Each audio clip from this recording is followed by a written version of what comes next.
Demek munofiqlarning birdek alomati shuki, musulmonlardan sodir bo'lgan xatolikni umumlashtiradi va uni bahona qilib musulmonlarga haqorat qiladi va tuhmat qiladi. Kafirlarning yuz bergan xatolikni to'g'ri tushunishga va to'g'ri tushuntirishga va uni kuchining yetishiga yepishga tirishadi.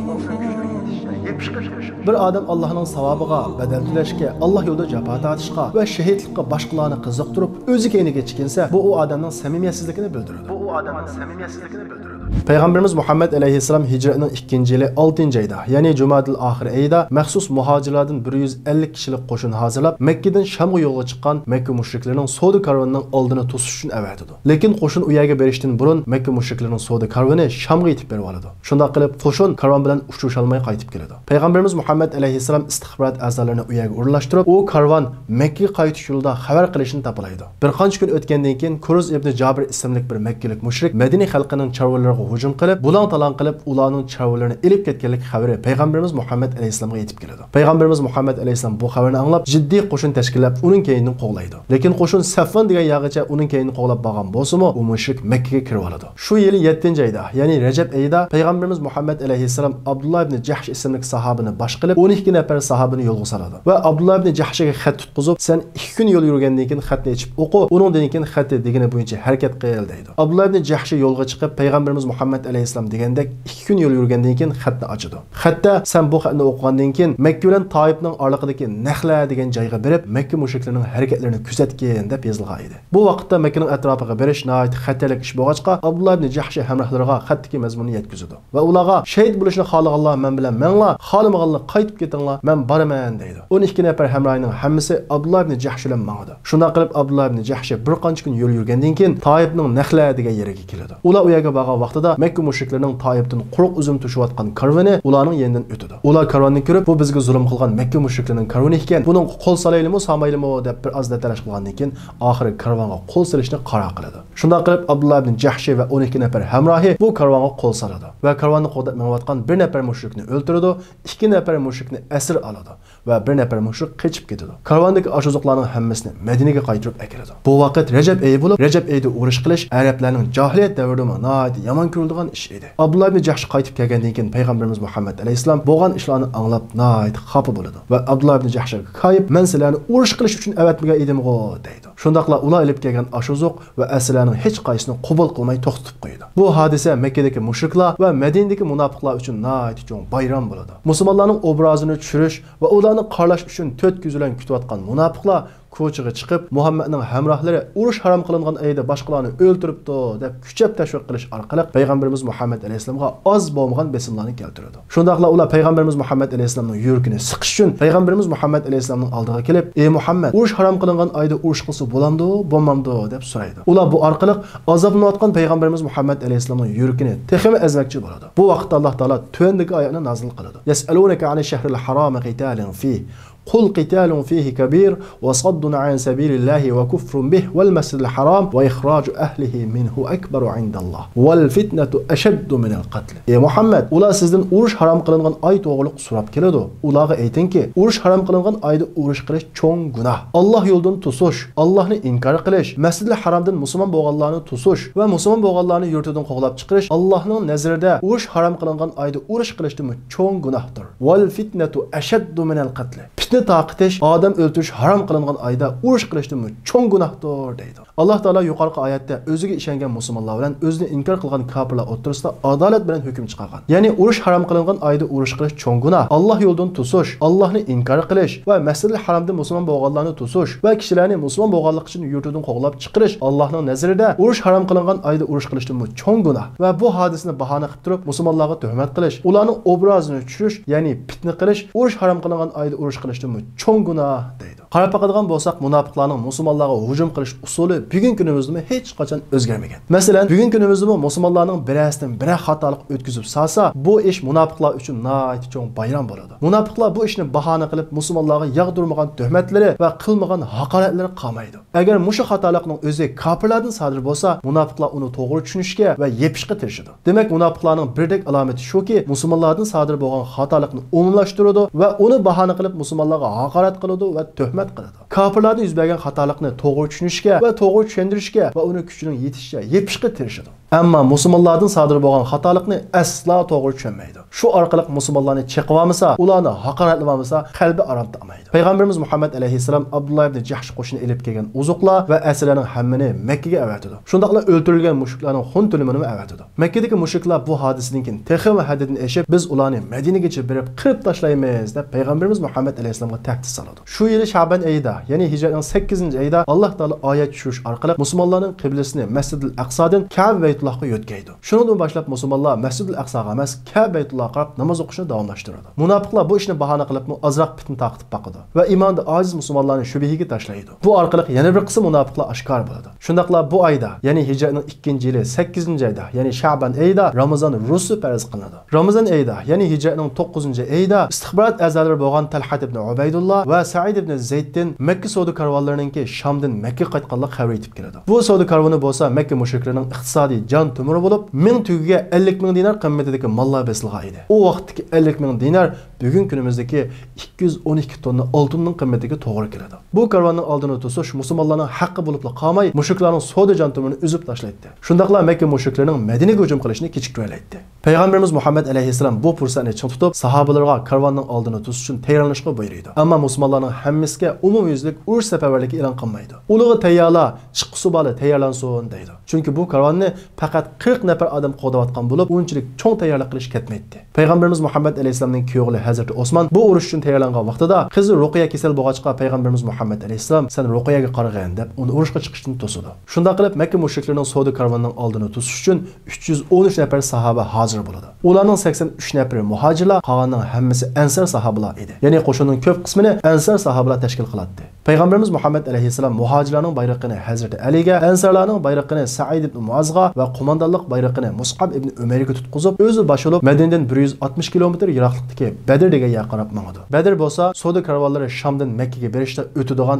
o'tang mahalli edi. Payg'ambarimiz Muhammad alayhissalomning qo'shinida 70 tuga 2 ot bo'lib, sahobalar uningga navbatlashib, mengib 2-3 kun yo'l yurgandan keyin Badrga yaqinlashadi. Payg'ambarimiz Muhammad alayhissalom bir sahobani karvonning ahvolini egallash uchun oldin maxfiy avatdi. Mushriklar savdo karvonining boshlig'i Abu Sufyan Badr yo'lining ahvolini kuzatish uchun oldin payloqchisini avatgan edi. Abu Sufyanning payloqchilari Payg'ambarimiz Muhammad alayhissalom va uning hamrohlarini ko'rib, darhol Abu Sufyanga ahvolni ma'lum qiladi. Abu Sufyan bu vaqtda bir odamni setib olib, jiddiy xat yozib Makkadan yordam talab qiladi. U odam chopqir tugulan Makkaga yetib keladi va xatni Makka Qurayishlarining cho'nglariga beradi. Xatda bo'lsa, Muhammad va uning hamrohlari mollaringlarga qo'l sog'liq qopdi, mollaringlarni qo'g'dash uchun qo'shin avatinglar deb yozilgan edi. O'zlarini hammadan kuchli va ustun sanaydigan Makka mushriklarga Payg'ambarimiz Muhammad alayhissalom va uning hamrohlarining mollariga qo'l solishi nihoyat har keladi. Va Abu Jahl boshchilik qilib, jiddiy urush tayyorligi safarbarligi e'lon qiladi. Abu Jahl kishilarni qo'zg'aydigan gaplarni qilish orqali jiddiy holatda 1300 nafar kishini to'playdi. Bu urushga Makkadagi hamma jamoat va oymoqlardan odam qatnashadi. Hatto Payg'ambarimiz Muhammad alayhissalomning jamoatimi qatnashadi. Abu Jahl Payg'ambarimiz Muhammad alayhissalomning tog'asi Abbosni majburiy holda "Sen bu urushga qatnashsa" deb elib chiqadi. Shunda qilib mushriklar 1300 nafar askar, 100 ot va 600 nafar savutliq rasmiy askarlar bilan Payg'ambarimiz Muhammad alayhissalomga qarshi otlanadi. Makka mushriklarining Payg'ambarimiz Muhammad alayhissalom qarshi urush qilganlik xabari Payg'ambarimiz Muhammad alayhissalomga yetib keladi. Payg'ambarimiz Muhammad alayhissalom sahobalarning cho'nglarini jiddiy to'plab, ular bilan maslahatlashadi. Chunki Payg'ambarimiz Muhammad alayhissalom bu qatim rasmiy urush qilish uchun chiqmagan edi. Faqat 40 nafar odam qo'g'dayotgan mushriklarning savdo karvonining oldini to'sish uchun chiqqan edi. Yana kelib qo'shinning ko'p qismini ansarlar tashkil qiladi. Ansarlar Payg'ambarimiz Muhammad alayhissalomni Madinaning ichida qo'g'daydiganligiga va'da bergan. Ammo Madinaning sirtida Payg'ambarimiz Muhammad alayhissalomni qo'g'daydiganligi va Payg'ambarimiz Muhammad alayhissalom bilan birga urush qilishga ahd bermagan edi. Shuning uchun bu urushda ansarlarning ifodasi nihoyat muhim o'rinda turadi. Payg'ambarimiz Muhammad alayhissalom ularga maslahat solgandan keyin muhojir musulmonlarning Hazrat Abu Bakr: "Ey Allohning elchisi, sen nimaga buyursang, sen qaysini tanlasang biz sana ergishamiz" deydi. Ondan keyin Hazrat Umar: "Ey Allohning elchisi, biz sening qiliching, xohlasang sug'og'in, xohlasang bizni g'alabaga sol" deydi. Ondan keyin Miqdod ibn Amr o'rnidan turib: "Ey Allohning elchisi, biz Yahudilar Musoga degandek, sen berib Robbing bilan urush qil, biz bu yerda turib turaylik demaymiz. Balki biz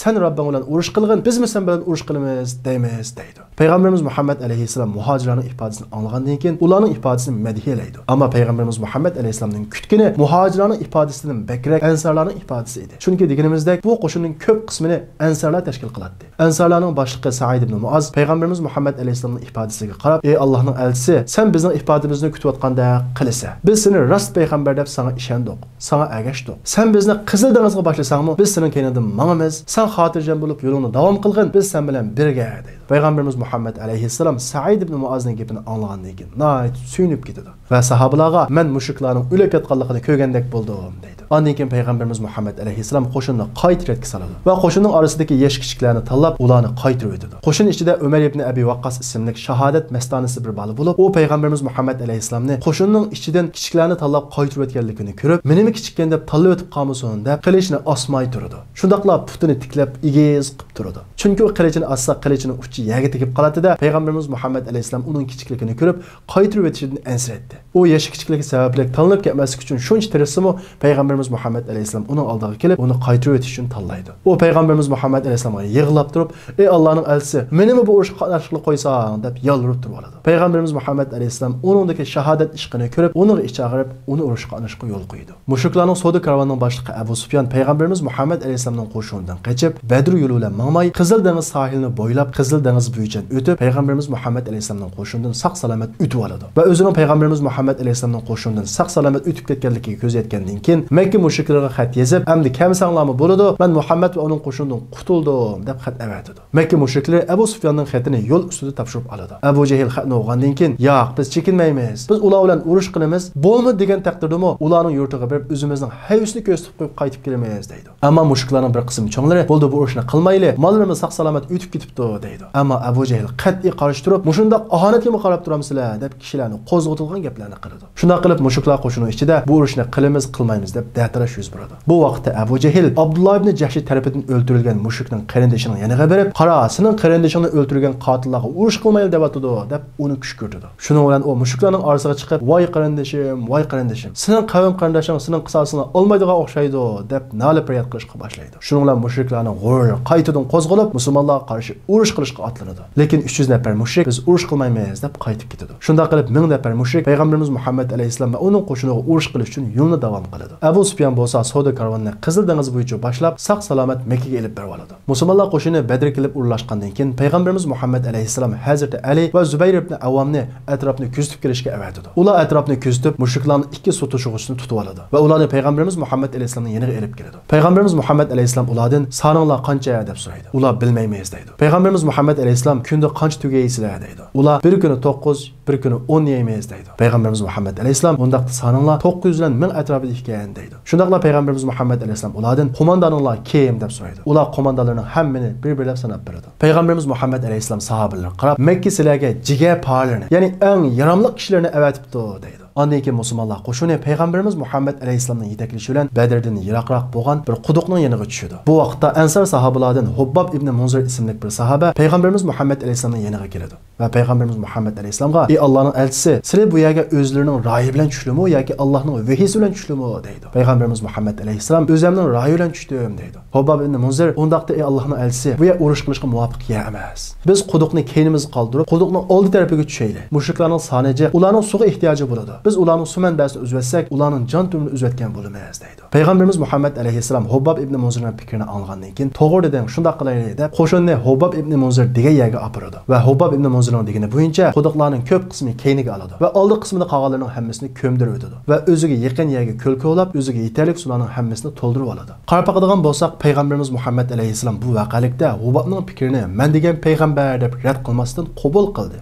To'g'ri ko'rdi. Bu bizga urushdagi taktika inson tajribasiga tayinadigan ish ekanligi. Shunga buningda muayyan ilohiy ko'rsatma bo'lmaydiganligi. Qaysi taktika, qaysi usul dushmanga eng qaqshatqich zarba bersa, uni qo'llanishining, uni ishlatishning to'g'ri ekanligini ko'rsatadi. Shuning bilan birga boshliq, qo'mondon va rahbarlarning atrofidagi kishilarning fikrini anglash va to'g'ri ko'rganlarini kamtarlik bilan qabul qilish payg'ambar axloqi ekanligini bildiradi. Shunday qilib payg'ambarimiz Muhammad alayhissalom boshchiligidagi musulmonlar qo'shini Hubbab ibn Munzir ko'rsatgan yerga kelib rasmiy urush holatiga o'tadi. Sahabalar payg'ambarimiz Muhammad alayhissalom uchun qo'mondon baragahi tiklaydi. Ramazon oyining 17-kuni, ya'ni juma kuni atdigan musulmonlar saf tuzib rasmiy urush holatiga o'tadi. Mushriklar qarshi tarafdan saf tortib keladi. Ikki qo'shin qarama-qarshi holatga keladi. Ayni davrdagi urush qoidasiga asosan har ikki taraf yakma-yak elish uchun duo'ilga adam chiqaradi. Mushriklar tarafidan Utba va qarindoshi Shayba va Utbaning o'g'li Valid tushadi. Musulmonlar tarafidan 3 ansar sahoba tushadi. Mushriklar "Biz sizlar dehqonlar bilan urush qilmaymiz. Bizga o'zimizdan hamtang tura oladigan Qurayshlarni tushiringlar" deydi. Payg'ambarimiz Muhammad alayhissalom Hamza,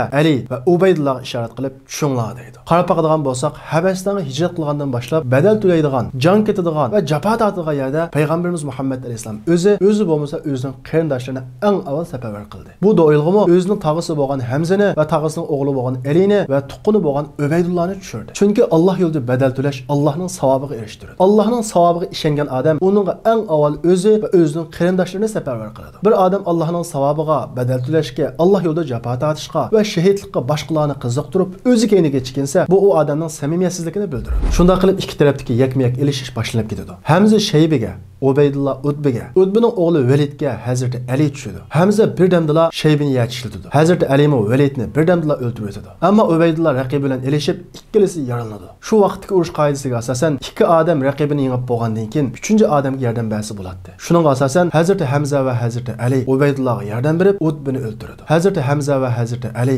Ubaydni yardar holda Payg'ambarimiz Muhammad alayhisolamning yoniga ko'tarib keladi. Payg'ambarimiz Muhammad alayhisolam muborak putini Ubaydaga yostiq qilib beradi. Ubayda nihoyat hasratlangan holda: "Ey Allohning elchisi, mening bu urushda shahid bo'lgan bor edi. Agar men musha jarohatimda o'lib ketsam, shahid hisoblanamdim" deydi. Payg'ambarimiz Muhammad alayhisolam: "Ha, shahid hisoblansa" deb uni shahidlik bilan bishorat beradi. Ubaydaning ahvoli yomonlashib, urush boshlanishdan burun shahid bo'ladi. Shunday qilib Ubayda Badr urushidagi tunji shahid hisoblanadi. Payg'ambarimiz Muhammad alayhisolam Ubayda shahid bo'lgandan keyin sahobalarning yoniga chiqib, ularning saplarini tig'siz bir o'qya bilan ratlab mangadi. Savat ismli bir sahoba sapning oldiga chiqib oladi. Payg'ambarimiz Muhammad alayhisolam qo'lidagi tig'siz o'qya bilan uning qursuqiga yengil urib, "Savat, teningga yon tuz tur" deydi. Savat: "Ya Rasululloh, meni og'ritdi, qursuqim og'ridi. Men qisos talab qilaman" deydi. Savatning kiyimi uning qursoq tarafining hammasini yapmagan edi. Payg'ambarimiz Muhammad alayhisolamning qo'lidagi tayoq uning qursuqidagi kiyim yapmagan yalang'och yerga tekkan edi. Payg'ambarimiz Muhammad alayhisolam kiyimini o'rib, "Mana mendan qisos ol" deydi. Savat Payg'ambarimiz Muhammad alayhisolamni quchoqlab ketadi. Payg'ambarimiz Muhammad alayhisolam hayron qilib: "Ey Savat, bu nima qilganing" deydi. Savat: "Ey Allohning elchisi, shu topda o'lim oldimda turibdi. O'lib ketishdan ilgari seni bir bag'rimga besib olay, badanim sening badalariga tegib olsin" dedim deydi. Payg'ambarimiz Muhammad alayhisolam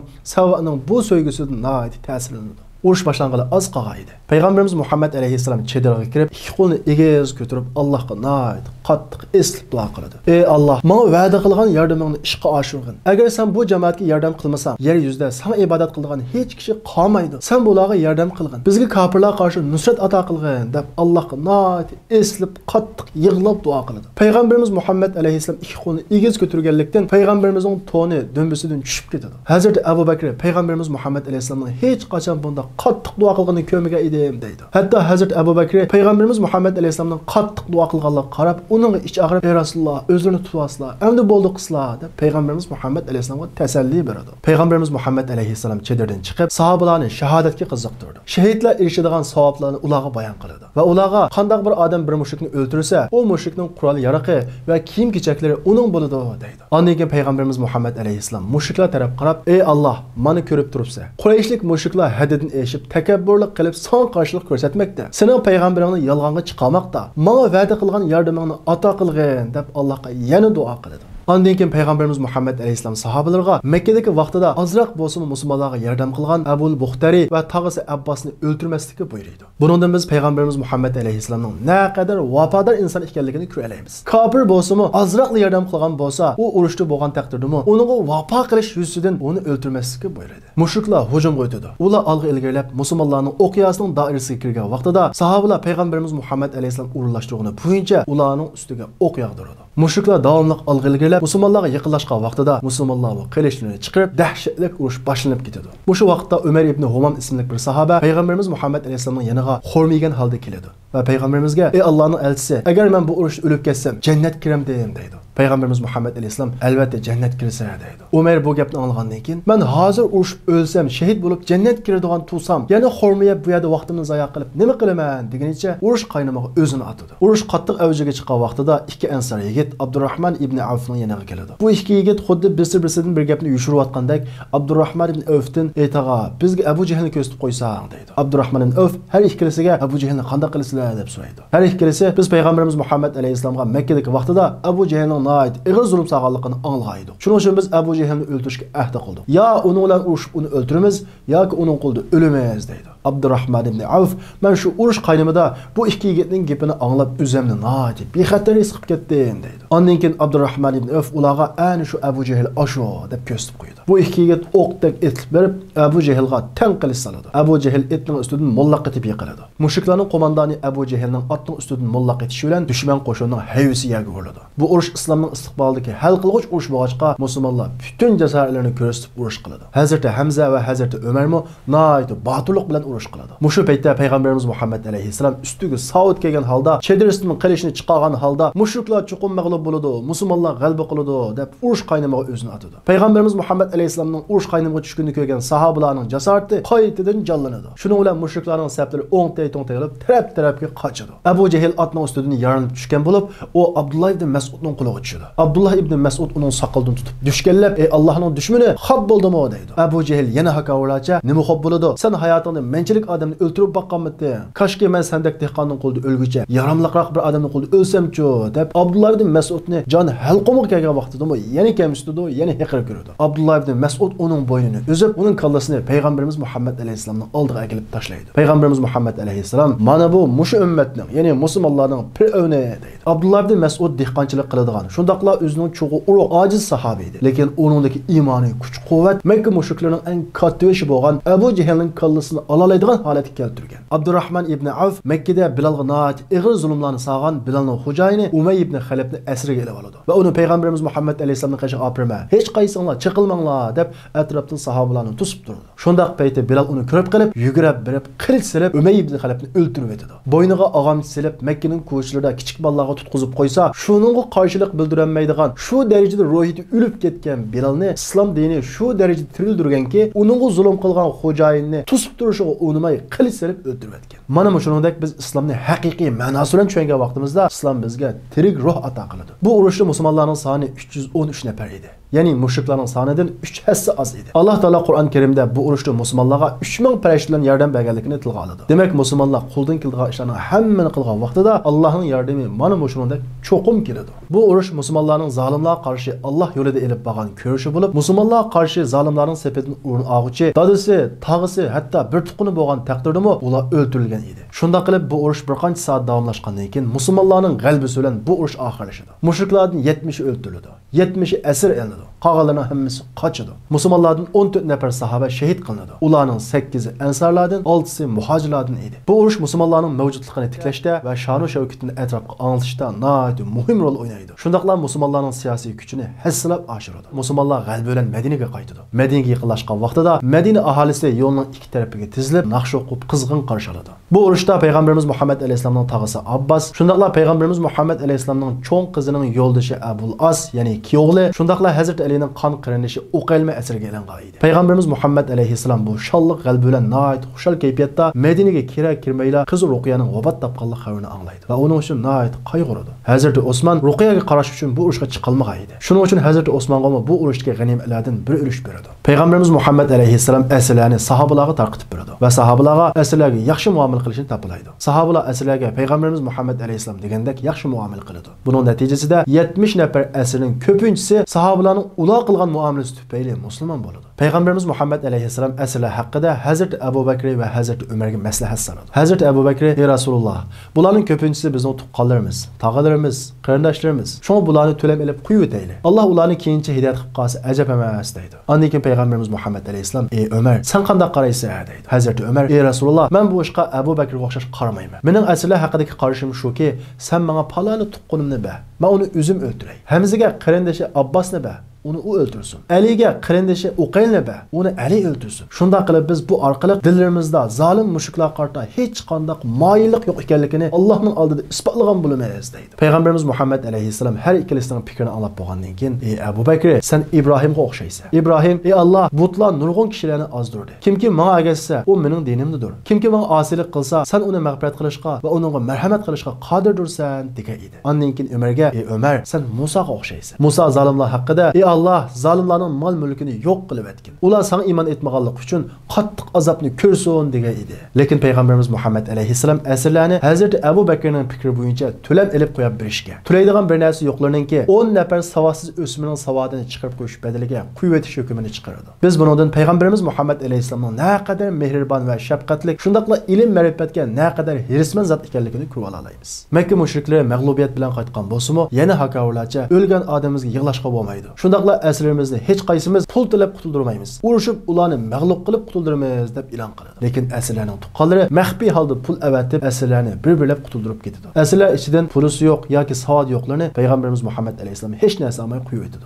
Payg'ambarimiz Muhammad alayhissalomning cho'ng qizi Zaynab yo'ldoshi Abul Asni qutuldirish uchun onasi uningga to'y kunisi sovg'a qilgan mo'njaqni avatadi. Payg'ambarimiz Muhammad alayhissalom Zaynab avatgan mo'njaqni ko'rib, mehribon ayoli Xadijani esiga oladi. Chunki bu mo'njaqni Hazrat Xadija cho'ng qizi Zaynabga to'y kuni sovg'a qilgan edi. Payg'ambarimiz Muhammad alayhissalomning ichi nihoyat sirilib ketadi va Hazrat Xadijani eslaydi. Payg'ambarimiz Muhammad alayhissalom sahobalarni to'plab, "Ey sahobalarim, qizim Zaynab yo'ldoshini qutuldirish uchun ayolim uningga to'y kuni sovg'a qilgan mo'njaqni avatibdi. Agar xohlasanglar, ruxsat qilsanglar, Abul Asni hech narsa olmay, qizim Zaynabni Madinaga yo'lga solib qo'yish sharti bilan qo'yib bersak, bu mo'njaqni qizimga qaytarib bersak" deydi. Sahobalar birdek holda "Shunday qilaylik ey Rasululloh" deydi. Shunda qilib payg'ambarimiz Muhammad alayhissalom Abul Asni Zaynabni Madinaga yo'lga solib qo'yish sharti bilan hech narsa olmay qo'yib etdi. Shundaqla bir qancha kishilarni Abul As bilan birga Zaynabni Madinaga qaytarib akelish uchun avatdi. Abul As Makkaga beribla payg'ambarimiz Muhammad alayhissalomga va'da qilgani bo'yicha ayolini payg'ambarimiz Muhammad alayhissalom avatgan odamlarga qo'shib qo'ydi. Alloh taolo Badr urushi asnosida Sur Anfalni tushirdi. Bu sura bu urush qarta tushirilgan ilohiy obzori bo'lib, Alloh taolo bu Badr urushini bir urush emas, bir ilohiy maktab sifatida musulmonlarga urush axloqi, g'animat taqsimotlari va urushdan bo'lgan g'oya va bu urush jarayonida musulmonlardan sodir bo'lgan xatoliklarga qarta tanqid va obzorlarni o'z ichiga olgan edi. Shuning bilan birga Alloh taolo bu surada musulmonlarga bu urushda yordam qilganligi, ya'ni farishtalarni tush orqali yordam qilganligini tilga olib, musulmonlar o'zining g'ayrati va botirligiga ishinib, akavorlik va takabburlik patqiga petib ketishdan ogohlantirdi. Shundaqla asrlar masalasi haqida musulmonlar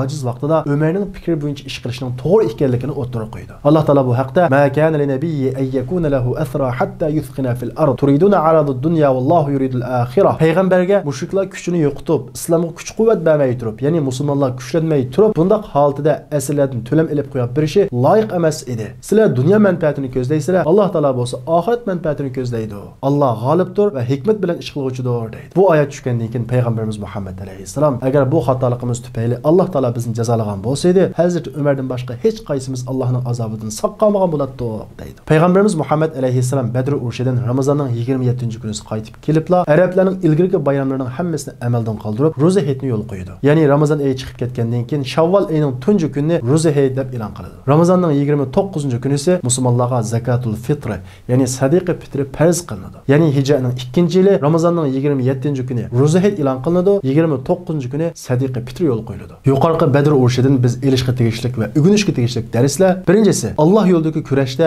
sondan sifatning, moddiy tayyorlikdan iymonaviy tayyorlikning muhim o'rinda turadiganligi. Qarab boqadigan bo'lsak, Badr urushida musulmonlarning soni mushriklarning sonidan 3 hassa oz. Shundaq turibmi musulmonlar g'alaba qildi. Chunki musulmonlarning ma'naviy tayyorligi, ya'ni iymonaviy tayyorligi nihoyat puxta edi. Ikkinchisi, Allohdan vahiy tushadigan payg'ambarimiz Muhammad alayhissalomning ishlarda sahobalarga maslahat solishi va ularning fikrlaridan to'g'ri deb qarag'anini qabul qilishi islom rahbarligida ishlarning hammasi kengash va maslahat bilan bo'lganligi, mustabidlikka aslo yo'l yo'q ekanligini ko'rsatdi. Uchinchisi, musulmonlar qo'ldan keladigan ishlarning hammani majburiyatlarini to'liq ado qilib bo'lgandan keyin kuchi yetmagan, irodasining sirtida bo'lgan ishlarda Allohning yordami cho'qim kelganligini ko'ra olamiz. To'rtinchisi, zolimlar qancha kuchli bo'lsa-mu, mazlumlar zolimlarga bo'lgan nafratini yo'qotib qo'ymasalar, mazlumlar hamon bir kuni zolimlardan intiqom ola oladiganligini ko'ra olamiz. Beshinchisi, zolimlarning sepidan o'rin olgan odam payg'ambarimizning tog'isi yoki kuyovli bo'lgan taqdirdami, uningga qilchi rahim qilinmasligi kerak ekanligini ko'ra olamiz. Chunki payg'ambarimiz Muhammad alayhissalom bu urushda "Mening kuyovlim bor, uning qilishda ko'zmanglar" demadi. Faqat Makka da uningga yaxshilik qilganlik uchun tog'isi Abbas va tog'isi bo'lmagan Abul Buxtari va bir qancha mushrikni ularni o'ldirmanglar dedi. Uning sababi ularning Makka da payg'ambarimiz qilgan yaxshiligi. Hargiz bu tuqqandochilik sabablik emas.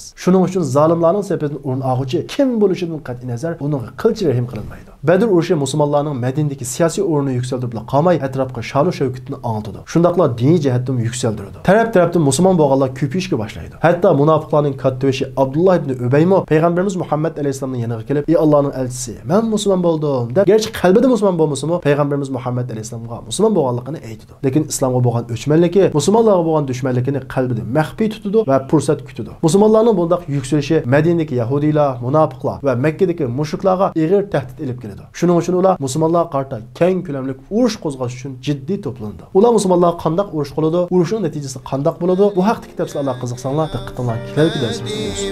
Gül Ahmedim, Gül Ahmedim, canda canan Muhammedim, kurban bulsun canım tenim, yollarınga Gül Ahmedim, Gül Ahmedim, Gül Ahmedim, canda canan Muhammedim, kurban bulsun